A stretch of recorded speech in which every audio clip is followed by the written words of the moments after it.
Hello guys, कैसे हैं आप लोग। आज मैं आप लोगों के लिए लेके आया हूँ एक प्रैक्टिस सेट और ये है यूपीटीजीटी इंग्लिश का। इसमें आपको मिलेंगे 50 क्वेश्चंस जो कि कवर करेंगे पूरा सिलेबस। तो अगर आपने पूरा सिलेबस कर रखा है तो आप इसको ज़रूर लगाइएगा और आखिर में मुझे कमेंट करके बताइएगा कि आपके कितने क्वेश्चन सही हो रहे हैं। सपोज करो अगर आपके 40 से 45 प्लस क्वेश्चन सही हो रहे हैं, इसका मतलब आपकी तैयारी जो है वो अच्छी है। लेकिन अगर इससे नीचे आप क्वेश्चन सही कर रहे हो तो आपको कहीं ना कहीं अभी मेहनत करने की ज़रूरत है। कहीं ना कहीं अभी आपकी कोई चीज़ छूट रही है। ठीक है, तो 50 क्वेश्चंस हैं, आप अपने आप को जरूर टेस्ट कीजिए। चलिए शुरू करते हैं। पहला जो क्वेश्चन है इसमें लिरिक पूछा है। लिरिक क्या होती है? लिरिक इज डिफाइंड है। 4 ऑप्शन है आपके सामने, आपको बताना है सही ऑप्शन कौन सा है। पहला है to express deep emotions and personal feelings. Second है to narrate a story. Third है to praise someone and fourth है a long poem derived from ancient oral tradition. तो कौन सा सही है? जिसने भी लिरिक पढ़ी होगी तो वो बता सकता है कि लिरिक क्या करती है, डीप इमोशंस और पर्सनल फीलिंग्स को एक्सप्रेस करती है। तो ये वाला ऑप्शन एकदम करेक्ट है। बाकी 3 भी मैं बता देता हूँ क्या होता है। ऐसी पोएम जो एक स्टोरी को नरेट कर रही हो तो उसको बोलते हैं नैरेटिव पोएम। ऐसी पोयम जो किसी की प्रशंसा में लिखी गई है उसको बोलते हैं ओड। क्या बोलते हैं? ओड। और ऐसी पोयम जो डिराइव की जा रही है किसी एंशियंट ओरल ट्रेडिशन से तो उसको बोलते हैं एपिक। तो आई होप आपको क्लियर हो गई होंगी ये चारों चीज़ें।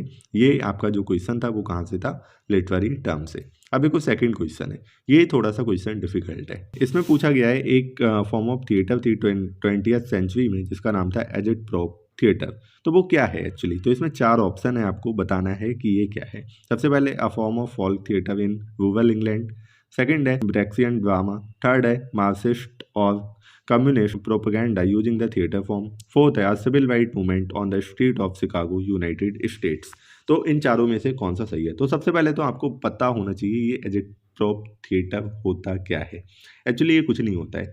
जो एक सोशियो पॉलिटिकल एजेंडा है, मतलब किसी के पॉलिटिकल व्यूज हैं या फिर कोई सोशल रिवोल्यूशन लाना चाह रहा है तो उसको वो आर्ट या लिटरेचर के जब वो सहारा लेता है उसका, या थिएटर का सहारा लेता है, तो ऐसी थिएटर फॉर्म को क्या कहा जाता है? एजिटप्रॉप थिएटर कहा जाता है। और ये 20th सेंचुरी में बहुत ज़्यादा पॉपुलर था क्योंकि बहुत सारे political agenda theatre art literature के माध्यम से रन किए जा रहे थे सोसाइटी में, या कोई भी रिवोल्यूशन लाना होता है। जैसे आज की डेट में भी अगर कुछ हम करते हैं तो उस पर फिल्म बनाते हैं या फिर कहानियाँ बनाते हैं, नॉवल लिखते हैं, तो उसी फॉर्म में ये एजिटप्रॉप थिएटर उस समय 20th सेंचुरी में चल रहा था और इसको ब्रेक्सियन ड्रामा भी बोलते हैं। ठीक है, आगे देखते हैं। Third, they are the goddess of divine retribution and vengeance. तो सबसे पहले तो ये रेट्रीब्यूशन क्या होता है? ये पनिशमेंट फॉर सम क्राइम, उसको बोलते हैं रेट्रीब्यूशन। ठीक है, वेंजेंस तो आपको पता ही है, प्रतिशोध या बदला, उसको बोलते हैं। तो इसकी जो गॉडेस हैं उसको क्या बोलते हैं? तो उसको बोलते हैं नेमेसिस। क्या बोलते हैं? नेमेसिस। ठीक है, इसको ध्यान रखना। अच्छा, ये अभी जो 2-3 क्वेश्चन आए इनको देख के आप डिमोटिवेट मत होना। ठीक है, ये क्वेश्चंस जो हैं वो लिटरेरी फॉर्म एंड टर्म से हैं, तो ये जो सेक्शन है वो लोगों का वीक होता है। अगर इसमें आपके 1-2 क्वेश्चन गलत हो भी गए हैं तो कोई बात नहीं, कंटिन्यू करना। अभी जब लिटरेचर और ग्रामर का पार्ट आएगा तो उसमें आप आसानी से सही करोगे। चलो, फोर्थ है the ancient God of love. तो एंशिएंट गॉड ऑफ लव कौन थे? यहाँ पे आपको 4 ऑप्शन देखने को मिलेंगे, Eros, Cupid, Kamadeva and fourth है नन ऑफ दीज। ओके, तो इन तीनों में आपको बताना है कौन है। तो तीनों में जिन लोगों ने पढ़ा होगा, बहुत ही आसान सा क्वेश्चन है, ऐसा नहीं बहुत डिफिकल्ट है। ये जो क्यूपिड है इनको गॉड ऑफ लव बोला जाता है। ओके, आगे देखते हैं। बहुत सारी सोनेट वगैरह में या बहुत सारी पोम्स में ये यूज हुआ है। आगे फिफ्थ क्वेश्चन है, बहुत ही आसान है। Shakespeare was born on. Shakespeare कब पैदा हुए थे ये सबको पता होता है, तो इसमें मैं आपको ऑप्शन भी नहीं पढ़ूंगा, आसानी से बता देंगे आप। डी ऑप्शन जो है 23 अप्रैल 1564। ठीक है, आगे देखते हैं। ये क्वेश्चन भी शेक्सपियर से ही है। 6th क्वेश्चन है, what is the name of the mother of Shakespeare. ये भी बहुत ही आसान क्वेश्चन है, आई होप आप बता देंगे। इसमें हाना है, लॉरा है, मैरी आर्डेन है, जूडिथ है। तो सी ऑप्शन जो है वो करेक्ट है। मैरी आर्डेन इनकी मदर का नाम था। ठीक है, और इनके फादर का क्या नाम था? John Shakespeare. आगे देखते हैं। नेक्स्ट है, अगला है व्हेन डिड वर्ड्सवर्थ बॉर्न। तो ये भी आपको पता ही होगा, वर्ड्सवर्थ कब पैदा हुए थे। ये 4 ऑप्शन आपके सामने हैं, आप सोचिए कौन सा ऑप्शन सही है। सी ऑप्शन सही है, 1770।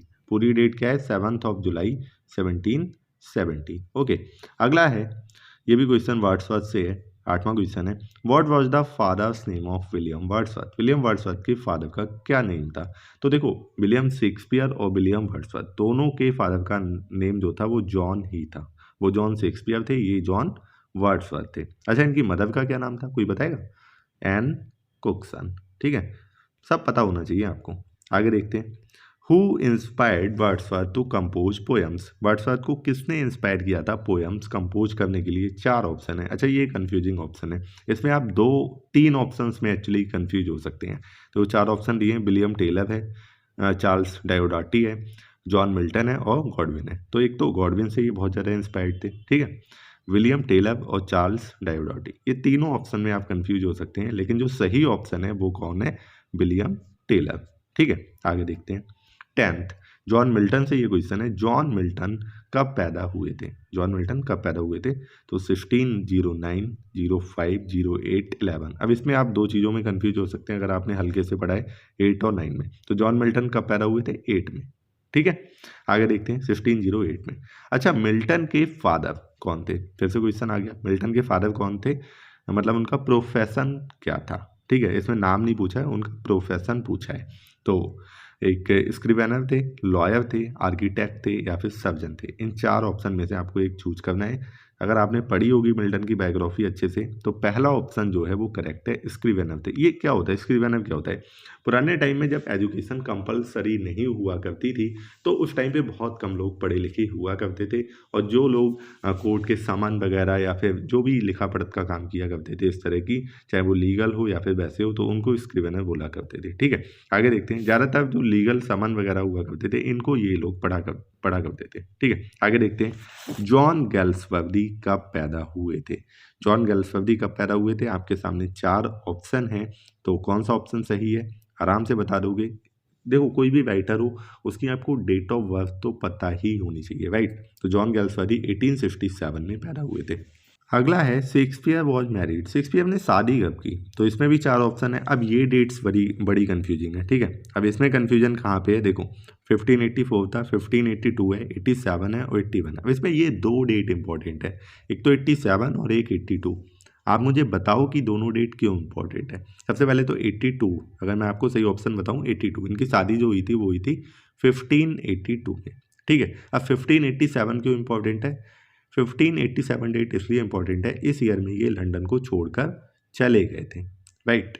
अब देखो, शादी से 5 साल बाद ये लंदन छोड़ के गए थे, और अपनी डेथ इनकी कब हुई थी? 1616 में। ठीक है, 1616 में।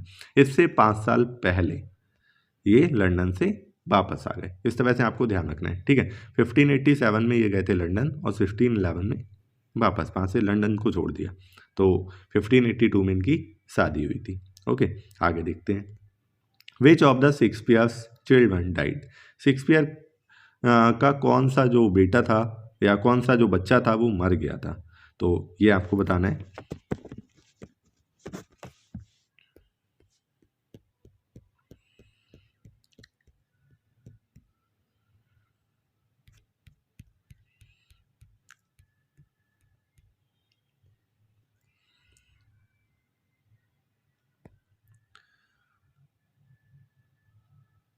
तो इसमें आपके सामने 4 ऑप्शन है, सूजन, हैमनेट, जूडिथ, लिली। तो हैमनेट जो था वो मर गया था। ठीक है, तो आपको ध्यान रखना है, बी ऑप्शन जो है वो करेक्ट है। अच्छा, अगर आपको ये PDF चाहिए, मेरे पास अराउंड 15+ जो है वो प्रैक्टिस सेट है TGT के, और इतने ही PGT के मिल जाएंगे, अभी तैयार हो रहे हैं। तो अगर आपको ये PDF चाहिए तो आपको चैनल की मेंबरशिप ज्वाइन करनी पड़ेगी। उसकी कीमत बहुत ज़्यादा नहीं है। TGT वाले बच्चों के लिए वो 89+ है और PGT वालों के लिए 159+। ओके, अगर आप ज्वाइन करेंगे तो आपको ये सारी PDF तो मिलेंगी ही, इसके अलावा जो पेड क्लासेस हैं उसकी PDFs प्लस वीडियोज़ भी आपको इतनी कम कॉस्ट में मिल जाएगी। ठीक है, टेस्ट सीरीज की सारी PDFs मिल जाएंगी, और इसके अलावा जितनी भी वीडियोज़ मैंने अपनी पेड क्लासेस में बनाई हैं वो आपको सारी रिकॉर्डेड फॉर्म में और उनके PDF नोट्स भी मिल जाएंगे। तो अगर आप ज्वाइन करना चाहते हैं तो आप मुझे मैसेज कर सकते हैं, कमेंट बॉक्स में पूछ सकते हैं। मैसेज जो मेरा व्हाट्सएप नंबर है वो चैनल के इन्फो में पड़ा हुआ है, आप मुझसे व्हाट्सएप करके भी पूछ सकते हैं इस बारे में। ओके, तो चलिए 15th क्वेश्चन है, Milton was known as. Milton को जाना जाता था, 4 ऑप्शन है यहाँ पे, king of Christ College, poets poet, lady of Christ College या जेंटल मिल्टन। ठीक है, तो यहाँ पे भी 4 ऑप्शन है। अब इसमें मिल्टन को क्या कहा जाता था? मिल्टन को कहा जाता था, अब जिसने नहीं पढ़ा होगा वो सी ऑप्शन बिल्कुल भी नहीं मार के आएगा, वो सोचेगा मिल्टन को लेडी कैसे बोल सकते हैं, लेकिन यही ऑप्शन सही है। मिल्टन को लेडी ऑफ क्राइस्ट कॉलेज कहा जाता था उनके फेयर कॉम्प्लेक्शन और उनके जो हेयर थे उसके कलर की वजह से। ठीक है, आगे देखते हैं। 16 है, with home Wordsworth had a short love affair. तो इसमें 4 ऑप्शन है। सबसे पहले किसके साथ उनका छोटा सा एक लव अफेयर हुआ था? तो मैरी हचिंसन जो थी वो तो इनकी वाइफ थी, तो ये ऑप्शन तो अपने आप हट जाएगा। अब ये 3 ऑप्शन है। लूसी जो है इस नाम से इन्होंने बहुत पोएम्स लिखी हैं। ठीक है, तो एक बार को आप कंफ्यूज हो सकते हो कहीं यही तो वो करेक्टर नहीं है। इजाबेल या फिर मैरी एस्टवेट। तो जो सही ऑप्शन है वो है बी, मैरी एस्टवेट। ओके, आगे देखते हैं 17। Who wrote more than 500 sonnets. पता होना चाहिए वर्ड्सवर्थ ने 500 से भी ज़्यादा सोनेट लिखे हैं, कहीं शेक्सपियर मार के मत आ जाना। ठीक है, वर्ड्सवर्थ, शेक्सपियर ने कितनी लिखी हैं? 154। आगे देखते हैं। मिल्टन वॉज मिल्टन कौन थे? प्यूरिटन थे, ठीक है, या फिर रोमन कैथोलिक थे, ज्यू थे, या फिर पागन थे। ठीक है, कौन थे? अच्छा, ये चारों होते कौन है? प्योरिटन जो होते हैं वो प्योर क्रिश्चियनिटी में विश्वास करते हैं। ठीक है, रोमन कैथोलिक पहले एक सेक्ट था क्रिश्चियनिटी का, बाद में एक नया सेक्ट आया वो बना प्रोटेस्टेंट, और प्रोटेस्टेंट को भी प्योरिटन जो थे वो इम्प्योर मानते थे, वो उसको प्योरीफाई करने में लगे थे, इसीलिए उनको प्योरिटन कहा गया। ज्यूज आपको पता है कौन होते हैं? यहूदी होते हैं। और पागन वो होते हैं जो कि अलग अलग देवी देवताओं में मानते हैं, उनको पैगन बोलते हैं। ठीक है, तो मिल्टन जो थे वो कौन थे? वो एक प्यूरिटन थे। आगे देखते हैं। Who was Galsworthy's father. 19th question है गेल्सवर्दी से। गेल्सवर्दी के फादर कौन थे? सॉलिसिटर थे, क्लर्क थे, कोर्टियर थे, या फिर ऑथर थे? कौन थे? सॉलिसिटर थे। ठीक है, देखो अब आप सोच रहे होगे कि ये सारे क्वेश्चन जो हैं वो अभी तक जो आपने क्वेश्चन देखे हैं वो इनके वर्क से नहीं है, ज़्यादातर क्वेश्चन जो हैं वो बायोग्राफी से ही मैंने अभी तक पुटअप किए हैं। ठीक है, इसलिए रखे हैं क्योंकि जैसे जैसे प्रैक्टिस सेट आगे जाएंगे, ये पहला प्रैक्टिस सेट है। ठीक है, जैसे जैसे प्रैक्टिस सेट आगे जाएंगे क्वेश्चन डिफिकल्ट होते जाएंगे, क्वेश्चंस जो हैं वो ऑथर के वर्क से पूछना शुरू होंगे, और क्वेश्चन जो है वो मिक्स फॉर्म में होते जाएंगे जैसे जैसे हम आगे प्रैक्टिस सेट्स पे जाएंगे। 1 से लेके 20 तक जैसे ही हम जाएंगे आपको ढेर सारे क्वेश्चन देखने को मिलेंगे। तो ये टेस्ट सीरीज यूं ही इस चैनल पे चलती रहेगी और आप लोग इसका एंजॉय फ्री में ले सकते हैं। अगर आपको PDF चाहिए होगी तो आपको मेंबरशिप लेनी है। ओके, आगे देखते हैं। What profession Galsworthy denied to practice. कौन सा प्रोफेशन जो था वो गेल्सवर्दी ने प्रैक्टिस करने से डिनाई कर दिया? तो ये भी बहुत ही आसान सा क्वेश्चन है, अगर आपने गेल्सवर्दी की बायोग्राफी पढ़ी होगी। कौन सा? लॉ। आगे देखते हैं। When did Shakespeare left for London. ये मैंने आपको अभी बताया था। ठीक है, इंपॉर्टेंट क्वेश्चन है और पूछा जाता है। 82 में इनकी शादी हुई थी, 87 में ये कहाँ चले गए थे? लंदन, और 1611 लंदन छोड़कर वापस आ गए थे। ठीक है, आगे देखते हैं। What was the name of the residence Shakespeare bought in Stratford. Stratford में एक रेजिडेंस लिया था इन्होंने, उस समय बहुत ही आलीशान वो घर था और उसको लिया था। तो 4 ऑप्शन है, new palace, wiggle palace, diamond palace, new fort. ठीक है, तो जिसने पढ़ा है, अगर हल्का हल्का पढ़ा है तो वो इन 2 में कंफ्यूज हो सकता है, न्यू फोर्ट या न्यू पैलेस। ठीक है, हालांकि इतना कंफ्यूजन का कुछ है नहीं, आसान सा क्वेश्चन है। पहला ऑप्शन सही है, न्यू पैलेस। आगे देखते हैं 23। Who revolted against the new classical poets. तो ये भी बहुत आसान सा क्वेश्चन है क्योंकि वर्ड्सवर्थ और कॉलरिज का एक जॉइंट वेंचर आया था। ठीक है, और उसका नाम था लिरिकल बैलेड्स। उसके साथ ही रोमांटिक एज की शुरुआत मानी जाती है और न्यू क्लासिकल एज की एंडिंग मानी जाती है। ठीक है, तो वर्ड्सवर्थ जो थे वो पहले पोएट थे जिन्होंने न्यू क्लासिकल पोएट्स के अगेंस्ट रिवोल्ट जो था वो खड़ा किया था, वो अपनी एक नई आइडियोलॉजी लेके आए थे। 24 है। Milton withdrew himself from the university. Milton ने अपने आप को यूनिवर्सिटी से निकाल लिया था किस ईयर में? तो बहुत कंफ्यूजिंग इसमें डेट्स हैं, तो आपको पता होना चाहिए 1632 में। आगे देखते हैं। The mask of commerce was performed eight का कहाँ पे ये परफॉर्म किया गया था? तो अर्ल ऑफ ब्रिज वाटर के सामने लडलो कैसल में ये परफॉर्म किया गया था। ठीक है, अब सबटाइटल क्या था मास्क ऑफ कॉमर्स का, ये भी पता होना चाहिए। ठीक है, इसका जो सबटाइटल था, अब देखो बहुत ही क्लोज ऑप्शंस हैं। The triumph of virtue, Lycidas, virtue and the wise, life without virtue. तो क्या था? The triumph of virtue. जो ए ऑप्शन है वो क्या है? वो करेक्ट है। आगे देखते हैं। Galsworthy begin his writing career in. Galsworthy ने अपना राइटिंग करियर कब शुरू किया था? कब शुरू किया था? 1892 में। ठीक है। गैल्सवर्दी ने शादी की, गैल्सवर्दी वॉज मैरिड टू, किससे उन्होंने शादी की? 4 ऑप्शन है आपके पास, सूजन, एडा, इडा, मैरी। इन दो में कन्फ्यूजन होगा। ठीक है, तो जो सही ऑप्शन है वो क्या है? इडा। आगे देखते हैं 29। Shakespeare borrowed his historical material from. अब देखो ये भी बहुत ही अच्छा क्वेश्चन है। सबसे पहला है हॉलिनसेट क्रॉनिकल्स, और सेकंड है North's translation of Plutarch lives, Dante's Divine Comedy, both A and B. इन तीनों से ही पहली बात तो शेक्सपियर ने अपना मटेरियल बोरो किया है। अब यहाँ पे बात हो रही है सिर्फ हिस्टोरिकल मटेरियल की, तो इसमें ये जो दो हैं ए और बी, इन दोनों से शेक्सपियर ने हिस्टोरिकल मटेरियल को बोरो किया है। और आपको ये जानकर हैरानी होगी, आप सोच रहे होंगे कि ये जो है वो बहुत ही पुराने टाइम में ये चीज़ें पब्लिश हुई होंगी। नहीं, हॉलिनसेट क्रॉनिकल जो है वो उसी टाइम एलिजाबेथन एज में ही पब्लिश हुआ था। ओके, आगे देखते हैं। How many sonnets Shakespeare vote. ये मैंने आपको अभी बता दिया था 154, और आसान क्वेश्चन है, आपको बिल्कुल जबान पे होना चाहिए ये क्वेश्चन।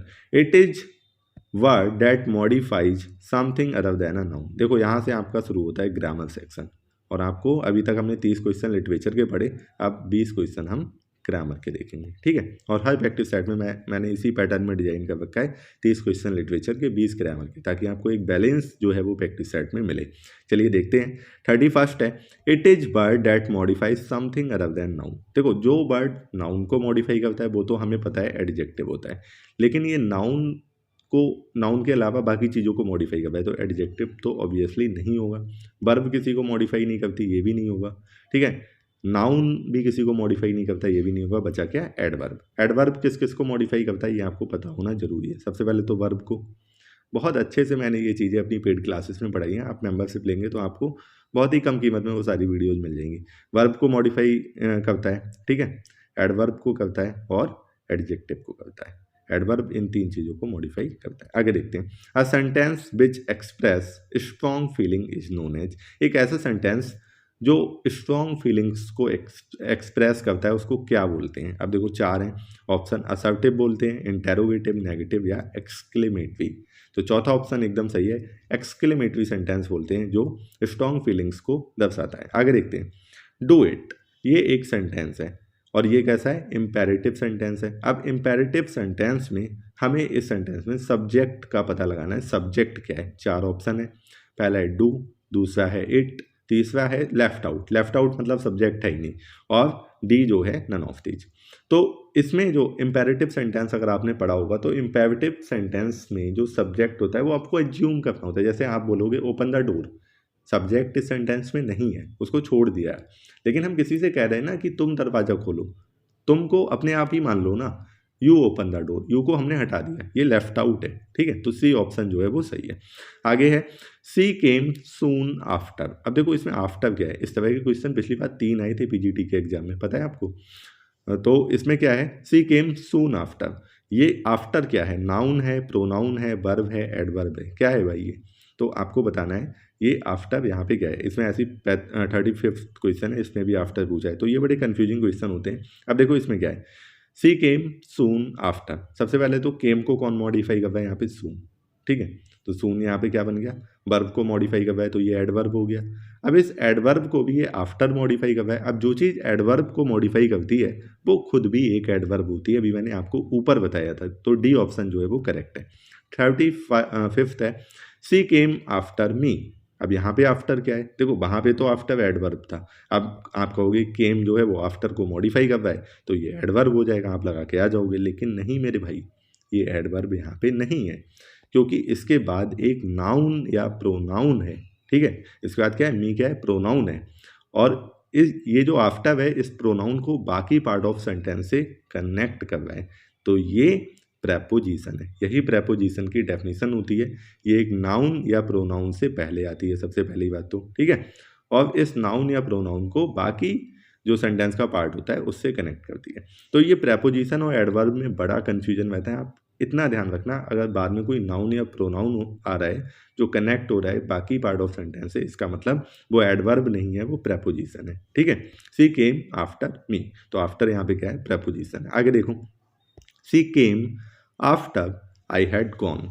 ठीक है, अब देखो यहाँ पे आफ्टर क्या है, ये भी बड़ा कंफ्यूजन वाला सेंटेंस है। अब देखो सी केम, वह आई हैड गॉन, मैं जा चुका था। दो सेंटेंस हैं, इनको एक बार कनेक्ट करवाए तो ये क्या है, कंजंक्शन है, ना तो ये प्रेपोजिशन है और ना ही ये एडवर्ब है ना। देखो इसमें आफ्टर के 3 केस मैंने जानबूझकर रखे ताकि आपको अंतर जो हो वो क्लियर हो तीनों चीज़ों में, एडवर्ब में, प्रेपोजिशन में और कंजंक्शन में। अब भी समझ में नहीं आया तो आपको क्लासेस देखनी पड़ेंगी, उसमें अच्छे से एक्सप्लेन कर रखा है। आगे देखते हैं, he is an intelligent boy. अब देखो इसमें इंटेलिजेंट क्या है, इंटेलिजेंट क्या है, एडवर्ब ऑफ क्वालिटी है, नाउन ऑफ क्वांटिटी है, एडजेक्टिव ऑफ क्वालिटी है या एडवर्ब ऑफ क्वालिटी है। तो सबसे पहले तो ये बॉय है। ठीक है, अब बॉय की ये बता रहा है विशेषता इंटेलिजेंट, तो ये क्या हुआ, एडजेक्टिव है। बाकी सारे ऑप्शन जो हैं वो रूल आउट हो जाते हैं अपने आप ही, ना एडवर्ब है, ना नाउन है और ना एडवर्ब है, बचा एडजेक्टिव। अगर यहाँ पे 2 एडजेक्टिव होते तो थोड़ा सा कंफ्यूजन होता, लेकिन ये बॉय की क्वालिटी बता रहा है तो ये क्या है, एडजेक्टिव ऑफ क्वालिटी है। 38 है, आई हैव नो मनी, मेरे पास कोई पैसा नहीं है। ठीक है, अब ये क्या है, अब सबसे पहले तो मनी क्या है, नाउन है और उसको ये कब है, क्वालिफाई या मॉडिफाई, तो नो तो क्या हो गया, एडजेक्टिव हो गया। लेकिन अब तीनों ही ऑप्शन में इसमें एडजेक्टिव एडजेक्टिव एडजेक्टिव है। अब आपको बताना है ये कौन सा एडजेक्टिव है, एडजेक्टिव ऑफ फ्रीक्वेंसी है, क्वांटिटी है या क्वालिटी है। ठीक है, तो सबसे पहले तो ये क्वालिटी तो हो नहीं सकता क्योंकि मनी की ये क्या बता रहा है, क्वांटिटी बता रहा है, ना कि क्वालिटी बता रहा है। तो ये क्या हो जाएगा, एडजेक्टिव ऑफ क्वांटिटी। समझ में आ गया। आगे देखते हैं, ऑल मैन मस्ट टाई। अब यहाँ पे ये ऑल क्या है, सबसे पहले मैन, ऑल मैन, सारे आदमी, आदमी क्या है, नाउन है और नाउन की विशेषता बता रहा है ऑल, आदमी कैसे, सारे, तो ऑल एडजेक्टिव हो गया। अब कौन सा एडजेक्टिव है, क्वांटिटी, नंबर, क्वालिटी। ठीक है, तो क्वालिटी तो बेशक नहीं है, क्वालिटी ये नहीं है। अब ये या तो क्वांटिटी हो सकती है या नंबर हो सकता है। ठीक है, तो मैन है उनको हम गिन सकते हैं, ठीक है, काउंट कर सकते हैं, इसलिए ये क्या होगा, एडजेक्टिव ऑफ नंबर होगा। ऑप्शन नंबर बी जो है वो सही है। आगे देखते हैं, 1 2 3, 1 2 3 एटसेट्रा आर कॉल्ड, मतलब जो नंबर होते हैं 1 2 3 इनको हम क्या बोलते हैं, क्या बोलते हैं इन्हें, ऑर्डिनल बोलते हैं, कार्डिनल बोलते हैं, क्वालिटी एडजेक्टिव्स बोलते हैं, या फिर इनमें से कोई नहीं। तो हमेशा ध्यान रखना, अब ये दोनों क्वेश्चन एक साथ ले लेते हैं। 40, 1 2 3 इसको हम क्या बोलेंगे, 1 2 3 4 5 6 एटसेट्रा, इसको हम ऑर्डिनल कार्डिनल बोलेंगे। क्या बोलेंगे, कार्डिनल। ठीक है, और ये जो होते हैं फर्स्ट सेकंड थर्ड, इनको हम बोलते हैं ऑर्डिनल्स, राइट। तो ये सही है। अब देखो 42, हुज पेन इज दिस। अब यहाँ पे हुज क्या है, ठीक है, 4 ऑप्शन है आपके सामने, एडवर्ब है, नाउन है, प्रोनाउन है, एडजेक्टिव है। तो देखो पेन, किसका पेन, अब पेन को ये हुज मॉडिफाई करता है, पेन किसका पेन, ठीक है, किसका पेन, तो पेन को ये पेन क्या है, नाउन है और नाउन की विशेषता ये हुज बता रहा है, पेन किसका पेन। ठीक है, तो यहाँ पे जो हुज है, अगर किसी नाउन के आगे ऐसा कोई भी इंटेरोगेटिव वर्ड जो है वो लिखा हुआ है तो वो एडजेक्टिव होगा। क्या होगा, एडजेक्टिव। डी ऑप्शन करेक्ट है। अब देखो इसमें भी जैसे व्हाट अ मैन, ये मैन नाउन है, क्या आदमी है, आदमी क्या आदमी है। ठीक है, तो ऐसे हम एक तरह से उसकी विशेषता ही तो बता रहे हैं, ऐसे हम आज ऐसे हर किसी को थोड़ी ना बोलेंगे अरे क्या क्या हो तुम, है क्या आदमी है ये। तो ये जो अ मैन है इसके आगे जो वर्ड लगा है ये क्या है, ये एडजेक्टिव है। तो आगे देखते हैं, which word is used for not much और हार्डली एनी। कौन सा वर्ड इनमें से दिखाता है कि बिल्कुल बिल्कुल ही क्वांटिटी ना हो, जैसे little, uh little, the little, much little. तो आई होप आपने ये भी पढ़ा होगा, फ्यू और लिटिल इतना तो पढ़ा होगा।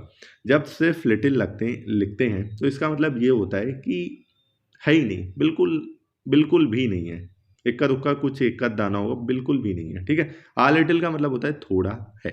ठीक है, तो यहाँ पे जो अगर हम आ लिटिल या दा लिटिल लगा रहे हैं इसका मतलब थोड़ा है, लेकिन अगर सिर्फ लिटिल लिख रहे हैं इसका मतलब यही होता है कि बिल्कुल भी अमाउंट बिल्कुल भी नहीं है। ठीक है, तो नॉट मच या हार्डली यानी इसके लिए क्या आएगा, ऑप्शन नंबर ए सही है। आगे देखते हैं 45, ये भी आप बताइए, I love my self. My self यहाँ पे क्या है, देखते ही बता देंगे ये क्या है, रिफ्लेक्सिव प्रोनाउन है।